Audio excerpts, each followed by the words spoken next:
Burkinabé ne dit jamais bonjour avant de parler au téléphone. Au bébé dit Tadneva.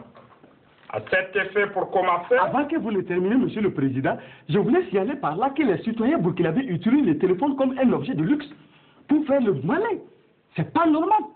Par exemple, dans les églises, dans les mosquées, ils perturbent les prières avec leurs petits portables adaptables qui ne servent de crier comme des Wistiti. C'est pas un bar d'ancien ici. C'est exactement comme ça, Monsieur le Président. Et deuxièmement, le téléphone accélère la lenteur de l'administration burkinabé avec les petits directeurs fumeurs qui, au lieu de respecter les 8 heures de travail, ne travaillent que 2 heures. Puis passent 6 heures au téléphone à bavarder comme des coureurs de chipons. C'est pas normal.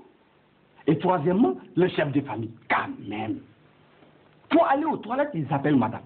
Est-ce qu'on a besoin d'appeler sa femme pour dire qu'on va aux toilettes? Non, là, je ne suis pas d'accord avec toi. Qu'est-ce qui te regarde?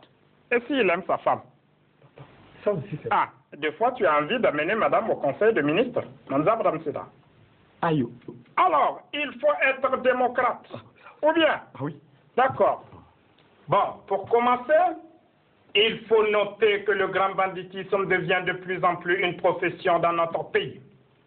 Ce qui a amené le gouvernement depuis un certain temps à mettre à la disposition des compagnies de voyage des agents de sécurité afin de protéger les passagers. Mais nous constatons qu'en cours de route, si on entend un coup de feu, pabam, les premières personnes à prendre la fuite, c'est la sécurité.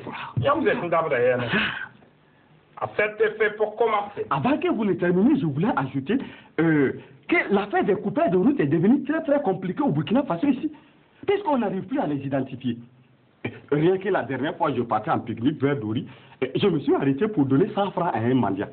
Et quand je suis descendu de ma voiture, automatiquement, il me tend un pistolet. Mais ce n'était pas un mendiant, c'était un coupeur de route. J'étais dans l'obligation de couper, donner pour pouvoir décaler dans la paix. Vous voyez, Monsieur le Président? Tu fais des pique-niques souvent. C'était une fois en passant. Voilà. Et on t'a braqué aussi une fois en passant. Très bien. Pour commencer, il faut noter que la population commence à douter sur la nécessité de l'opération Saga. Ah oui. Parce que les nuages divaguent beaucoup. Ça, c'est vrai. Tu le bombardes à Kaya, il s'en va pleuvoir à Zorgo. Tu le bombardes à Bobo, il s'en va pleuvoir à Dori. Surtout quand tu le bombardes à Zignare, il s'en va directement pleuvoir au Ghana. Ça veut dire quoi? À cet effet, pour commencer... Avant que vous ne terminiez, je voulais signaler par là que Bogandé et Fada n'ont pas encore eu ces difficultés-là. D'accord, merci. Et il pleut abondamment chez nous et la population mange à leur faim. D'accord, merci. Les femmes n'ont même plus besoin d'aller au puits encore pour pousser. D'accord, merci. Écoute, Yoli, tu bavardes beaucoup. Et quel appel avez-vous à lancer à la nation? Voilà, ça tombe bien. Et je voulais signaler à la population de ne pas faire la confusion entre le petit M et le grand M. Le petit M, c'est le musicien. Le grand M, c'est le ministre. De surcroît, le premier ministre. Depuis que le musicien Yoni a fait sortir son album, mais je ne respire plus. On croit que c'est moi. Mais non. Moi, je suis le premier ministre. Ernest Parmala Yoni. Et en plus de ça, moi je ne fais pas les sorodiers, c'est quoi dire? Mais c'est quoi? Mais... écoute, mais c'est ton frère, non? Monsieur le Président, moi je ne suis pas musicien. D'accord. Mais qu'est-ce qui t'a plus marqué depuis que tu es ministre de mon gouvernement? Voilà, ça tombe bien. Écoute, Nyoli, laisse-moi terminer. Bon, comme j'ai déjà commencé, laissez-moi terminer. Ah, termine alors. Voilà. Et je voulais dire que ce qui m'a plus marqué, c'est mon voyage sur la Belgique. Ah oui? Ah, quand l'avion a atterri comme ça, on m'a accueilli avec un tapis rouge d'une longueur de 20 km. Nyoli. Avec la sécurité belge, gauche, droite, devant et derrière. Merci. Et puis ils ont annoncé Ernest Parmanga Nyoli, le premier ministre du Burkina Faso.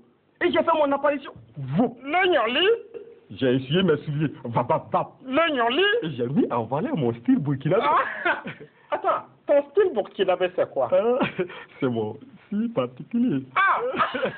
C'est très bien. Ah oui. Et nous avons commencé à décaler. Merci. On décalait. Et ils ont mis le fanfare en jeu. Merci. Ernesto de Parmanga de Nyoli. Ernesto de Parmanga de Nyoli. Ernesto de Parmanga de Nyoli. Mais je te jure que on décalait à tel point que la population belge applaudissait au hasard. Ça me rappelle aussi mon dernier voyage sur les États-Unis. Ah bon? Ah oui, quand je suis arrivé, les ministres et les Bill Gates se sont mis à terre pour me saluer. Les blaisons! Je ne les ai même pas regardés. Les blaisons! Je suis parti directement attraper mon ami George Bush, puis nous avons commencé à décaler. Les blaisons! À décaler. Les blaisons! Ils sont au Lomini Herbonsan. Les blaisons! Ce fut un moment tendre et passionnant. Ah oui! Ah oui! En tout cas, il faut reconnaître que c'est très très beau d'être président. Ah oui? Ah oui! Mais moi-même, ce que je demande au bon Dieu, mais c'est d'être un jour le grand... Quoi? Bon, enfin, je voulais dire que... Oui? Que Dieu m'aide. Oui? À rester ministre. Ah bon. Et surtout auprès de vous. Ah d'accord. Bon, Monsieur le Président, nous allons commencer la rétrospective là. Avant que tu les termines, je voudrais signaler par là que la rétrospective est terminée. Ah ouais? Oui, oui, oui. Où ça va comme ça? The time is money. Les blaisons! Écoute, moi, on a construit. Ami. Ouagadougou, le soleil chante dans la rue.